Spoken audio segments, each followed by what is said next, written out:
We're starting November, a new series called November. The whole idea of it is the idea that there are things we need to know. That's the last song saying, I know who goes before me, I know who stands beside me, the God of angels' armies. And yet, many times in our life, knowing that is such an important part, but many of us don't live our life. We maybe don't understand it, maybe we don't know it, but as we move through this series, we're going to look at a couple things we can know.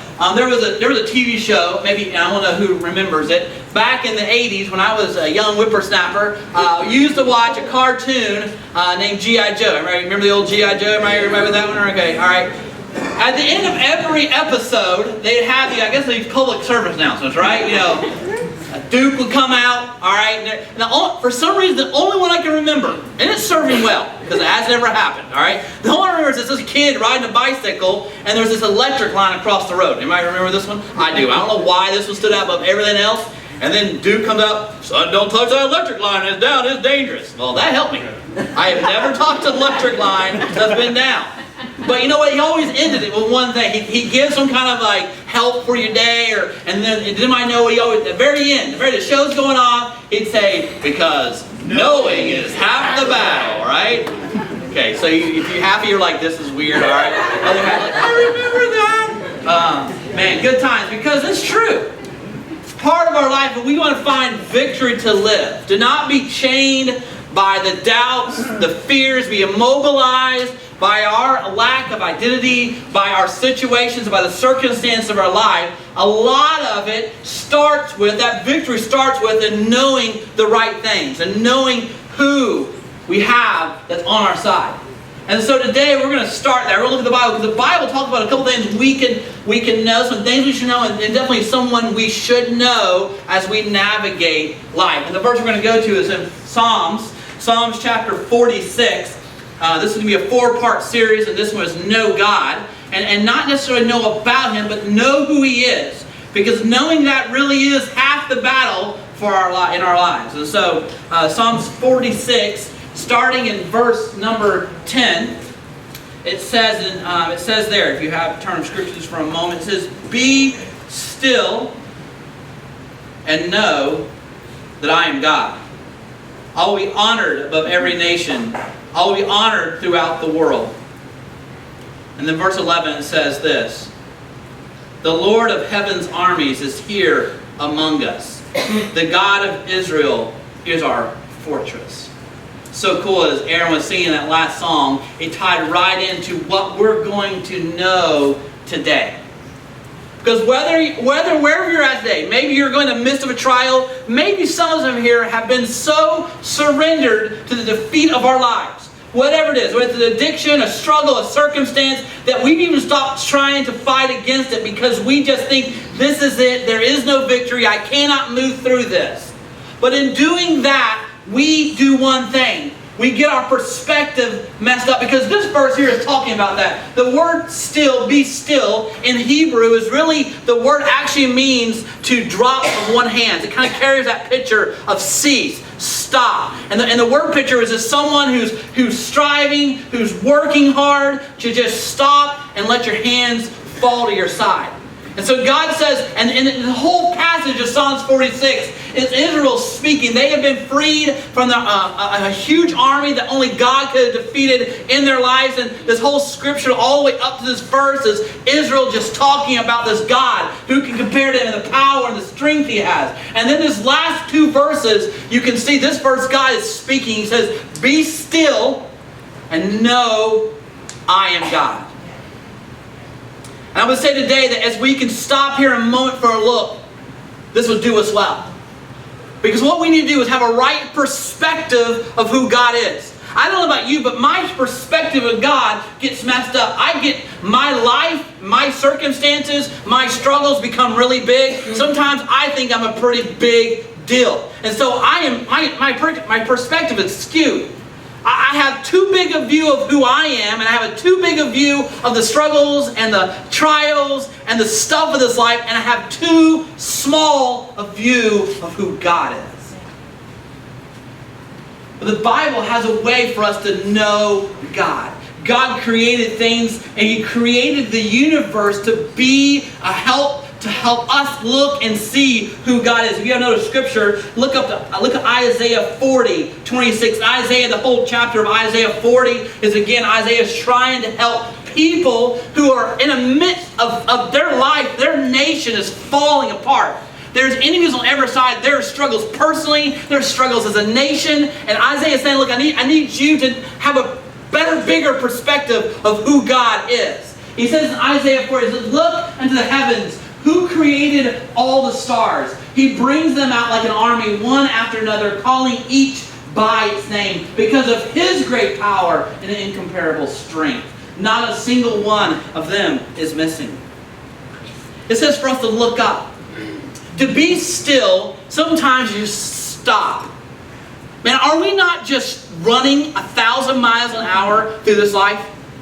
We don't agree, right, man? We are running so fast that we don't have time to slow down because there's this demand and then there's this fear about if we slow down, their identity is struggling, or if we don't accomplish this, if we don't keep moving, then it's all going to implode. And God's saying right now, you don't want to know me? You need to take time and be still. Let your hands drop from what you think is important. Let your hands back down to the things you're afraid of and just see me for who I am.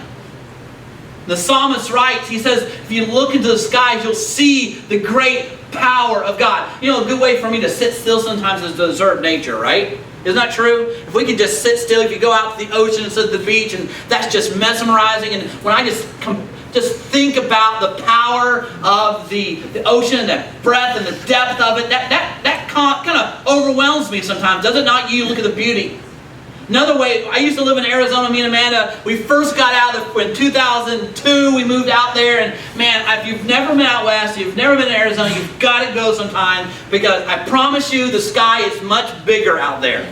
It's crazy. I don't know what happens between here and there, but you go out west, especially at night, you go out just 5 miles out into the desert. There's no more light, there's no more sound. And I remember when we were first there was this huge meteor shower going to come through. And it was like 3 o'clock in the morning. We're young, we're like, we're going to get up. And we did get up, and we got in our car, and we drove about 10 miles out of Phoenix, and we went to the desert. There was no light, there was nothing except the creatures. We didn't know what was out there, but we got on top of our car, laid down, and looked at the sky, and the picture, the universe was kind of just as a map just before us. You can see you've seen it sometimes, maybe a really dark place out in the woods. You see you can kind of see the Arma One, the Milky Way, and just the overwhelming beauty and power of the universe. And many times we don't ever look up. In our life, we're so busy looking down. We're so busy looking around. We're so look behind us. We're always looking this way. Or we're so defeated or discouraged, we're looking down. But it's interesting, the Bible over and over again says, lift up your eyes and look to the mountains where comes your help. There is a point when we need to stop and begin to look up. And I want to encourage us for a day, we're going to take a little journey. This message, this part of the message, is one that I had heard, and I've been able to take it and want to give it to you guys. About the same time as in Arizona, I was going through a hard time. We went out and helped start a church, and we had no money, and we didn't have much anything else going on, and we were really stressing and wondering how God was going to provide. And my problems were big. I remember going to this message that was spoken by a guy named Louis Giglio. Maybe you guys have heard it. Maybe you've heard this particular message. And what I'm going to speak to you is not this word for word, but the idea and the creativity behind it came from him. And I remember sitting there not knowing who this guy was. This was back in 2003. And he speaks this message and takes on a journey through the universe. And you can ask the man, I've been in church all my life. I've heard great people speak, and I've had boring people speak, and I've had everything in between. But that day as I sat in that seat, he began to walk me outside of my little world. The only thing I could do at the end, I was just bawling. I don't know if it didn't affect anybody else, but I was just crying. For the first time in my life, my perspective had changed about God.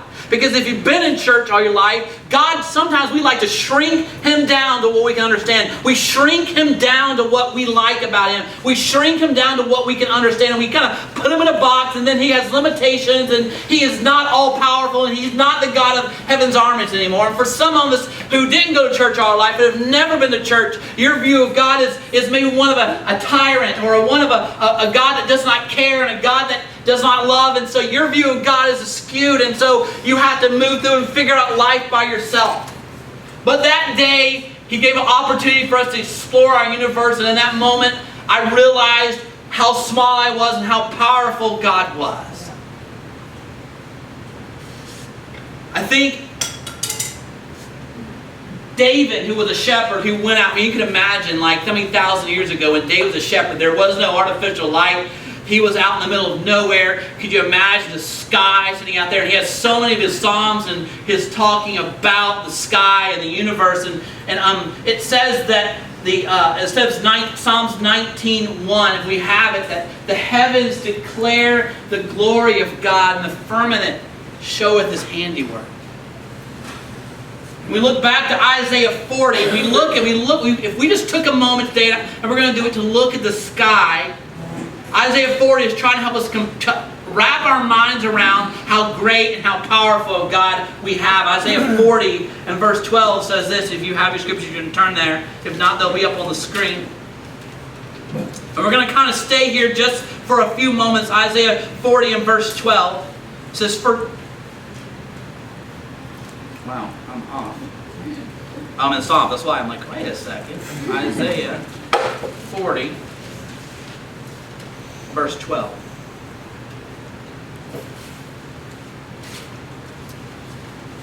Who else has held the oceans in his hands? Who else has measured off the heavens with his fingers? Stop for a moment.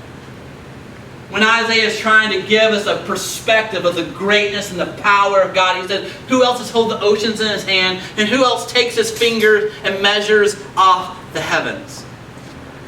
You know, in our world, we measure the heavens by something called a light year.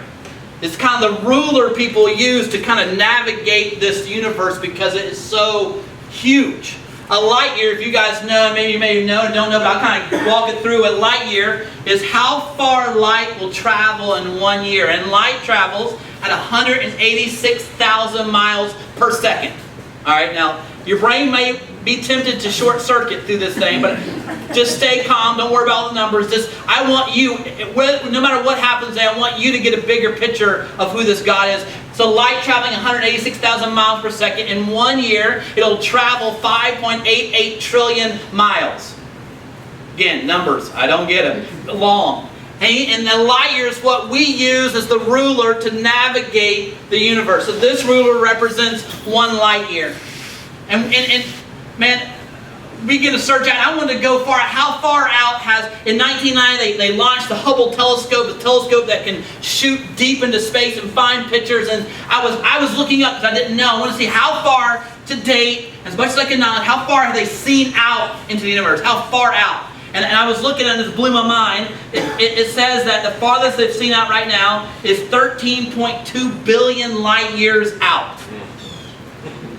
So 5.88 trillion miles is 1 light year, and 13.2 billion light years, the Hubble telescope. And this Hubble telescope, when it looked at this picture, it took 10 years to get this little sliver. Now, it's not a large, it's a small sliver of the farthest parts of the universe.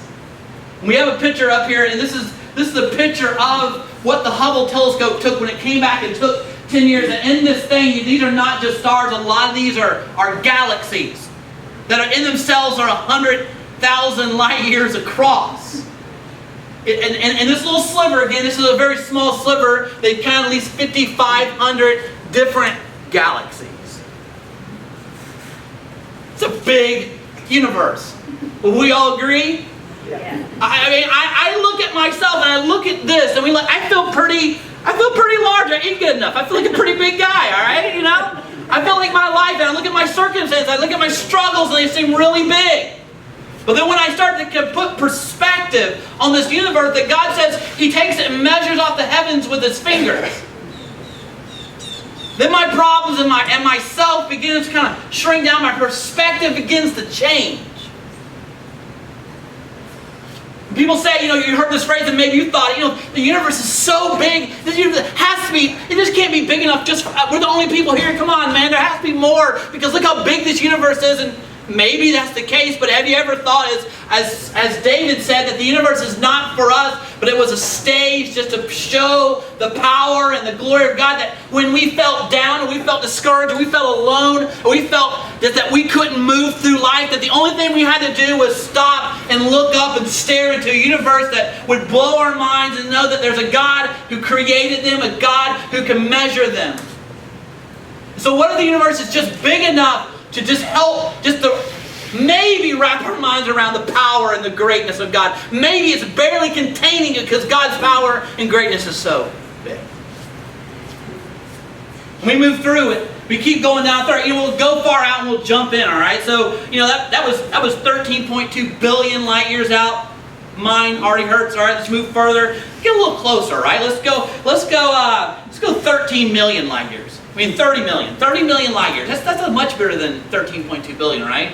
We're all tracking, right? 30 million light years. There's a galaxy. It's called the Sombrero Galaxy. It's beautiful because the picture that is here is this galaxy. It's about 50,000 light years across. In the middle, there's this massive, crazy black hole, and we usually call it sombrero because it's kind of the brim of a sombrero hat, and it is 30 million light years out. Isaiah 40, 21 and 22 says this: "Have you not heard? Do you not understand? Are you deaf to the words of God? The words He gave before the world began. Are you ignorant? God sits above the circle of the earth, and people seem like grasshoppers to Him. He spreads out the heavens like a curtain, makes His tent from them." God's big, powerful. He takes these small measuring things that we can barely grasp today and says, "This is what I use to create. This is what I use to make." We go a little farther in. Now we'll jump down even farther to 2.5 million light years away. Andromeda Galaxy. This sounds like some TV show, right? Isn't there a TV or something? I don't know. Andromeda Galaxy. This one actually is visible to the human eye at certain times of the year, and it is so bright. It is close. 2.5 million light years is like right next door to us. So close, but you can actually see this one. It is 200,000 light years across. Remember, 5.8 trillion miles is 1 light year. The expanse we're looking at this on a picture, it's 200,000 light years across. This is our neighbor. They estimate there's billions of galaxies in our known universe. Are you starting to say, "Man, I feel really small"? We're going somewhere. Because the honest fact about life, here's a secret of us in finding how to thrive in life. We've got to stop thinking it's about us and that we are meant to handle it on our own.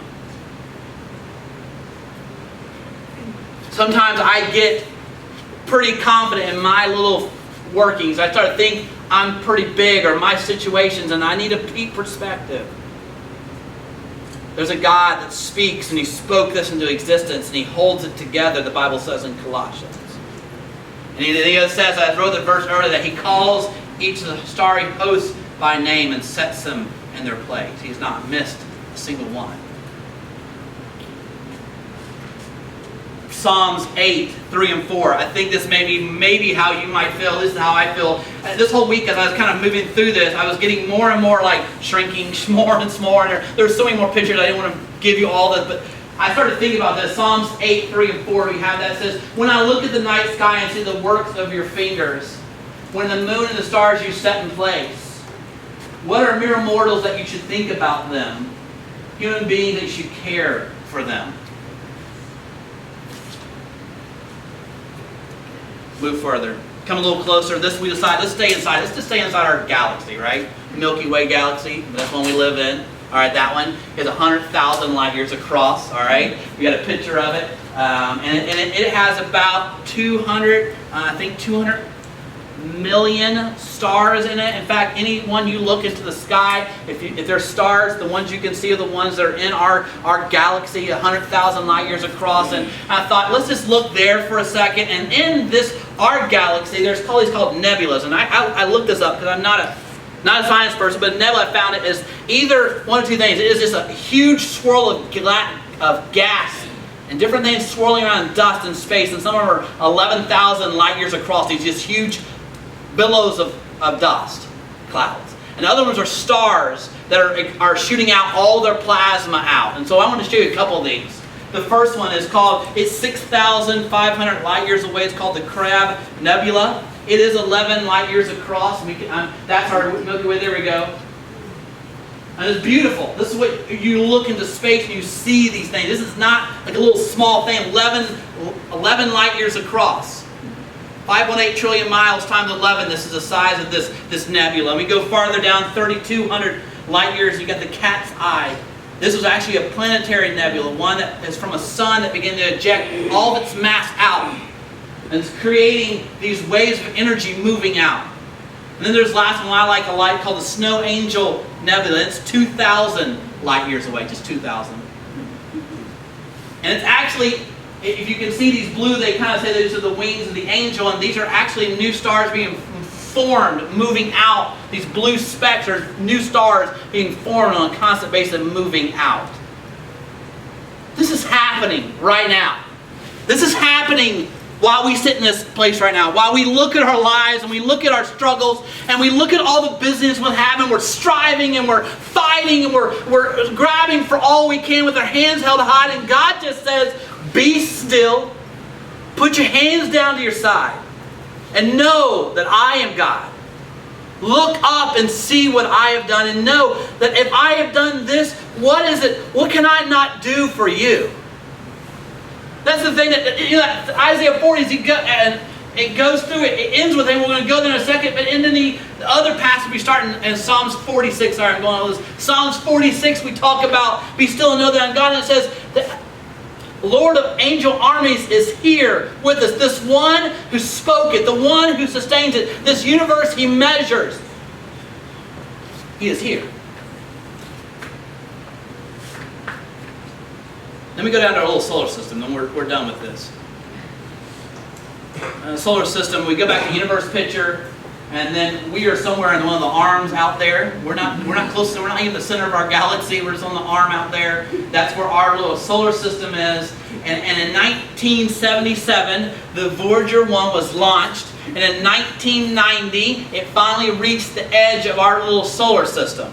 And it was traveling at 35,000 miles per hour, and it took 13 years just to get to the edge of our little solar system, and they were excited. This is the first man-made object had passed beyond our solar system. So on February 14th, 1990, they began to send pictures back of what our galaxy, our solar system will look like. This is a big moment. Our place. This is our hometown. This is it, dude. That's be awesome. It's amazing. We're such big people. So take this picture. I want to show you this picture. This is the picture that came back.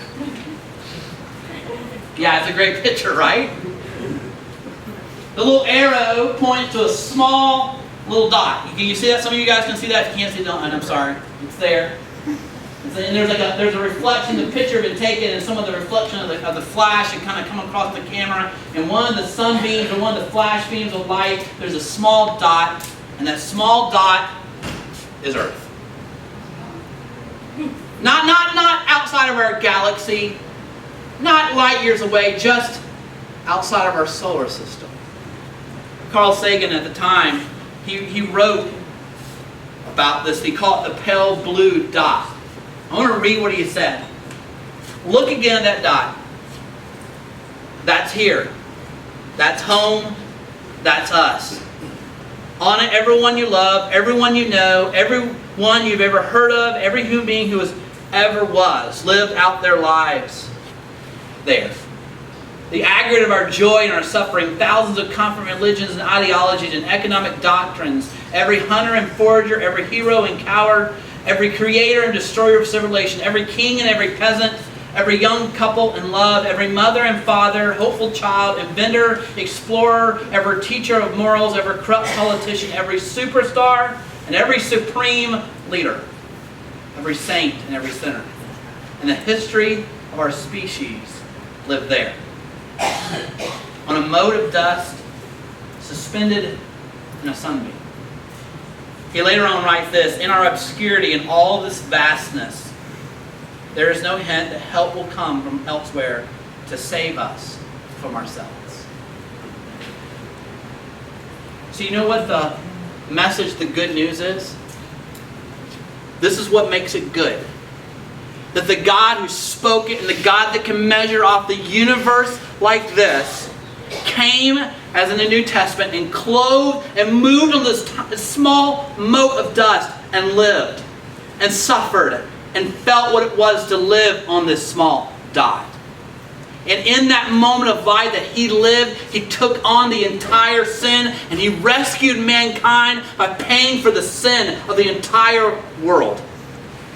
And so while some may look at that mote of dust and see it as hopelessness or that it's just vanity and that there's nothing, that I look at it as something greater. I look at that small dot and I don't just see the greatness of God, I see the love of God. The God who doesn't need me to keep this world going. The God that doesn't need my help for anything. But yet His love drove Him who holds the universe to be held by a mother. And to stretch out and give His life on a cross, taking my sin. I see great love. Not only do I see a great God, I see great love. I see great mercy. I mean, is your mind kind of stretched for a moment? Imagine the universe that He holds, and on this small dot in our little solar system, in our little small galaxy, which is a dot in the universe. Well, we think we can force God, or God deserves something. We deserve something from God. His mercy, who could in a moment snuff out that dot, said, no, I love. And this is mind-blowing. The Bible says in the New Testament that He knows every number of hair on our head. He knows everything about us. He intimately knows you. So what do I take from this day? Know God. Now we'll talk about other messages, but you can know the attributes of God, and you can know more about Him. But you know what we need to start with? Some of us in here, honestly, all of them here, need to get our perspective changed on our life. Yes, we've got struggles, and we've got problems, and we got dreams, and we got accomplishments, and we have disappointments, but we have someone greater than that who says, I want to be your friend. I want to know you. I know your circumstance. I know your situation. And although I can hold the universe here, what my heart beats for is to hold your hand and walk beside you. You see, the Isaiah 40, where they're talking about this God who holds the universe and can measure it off. It starts off in Isaiah 40, comfort my people with these things. Why? Because the very verses right before that, we don't have them up there, it says that I want to be a shepherd that holds the lambs in my hand. I want to be a shepherd that leads my sheep. If we could just wrap our mind around that and know that, then half our battle's already won. I want to end with Isaiah 40, the last part. It's kind of a summary. It says, verse 28, have you not heard? Have you not understood that the Lord is the everlasting God? He is the creator of all the earth. He never grows weary or weak. No one can measure the depths of His understanding. He gives power to the weak and strength to the powerless. Even youths will become weak and tired, and young men will fall in exhaustion. But those who trust in the Lord will find new strength. They will soar high on wings like eagles. They will run and not grow weary. They will walk and not faint. This is the promise that the God of heaven's armies, this is the promise that holds the universe in His hands, is speaking to me and you. So today, be still. Stop striving. Stop being afraid. Stop trying to figure it out on your own. Stop fighting for the next inch. Stop trying to prove something to someone else when the God of the universe says, I know you by name and you are enough because my blood was shed for you. Stop striving. Put your hands down to your side and know that He is God. Let's pray.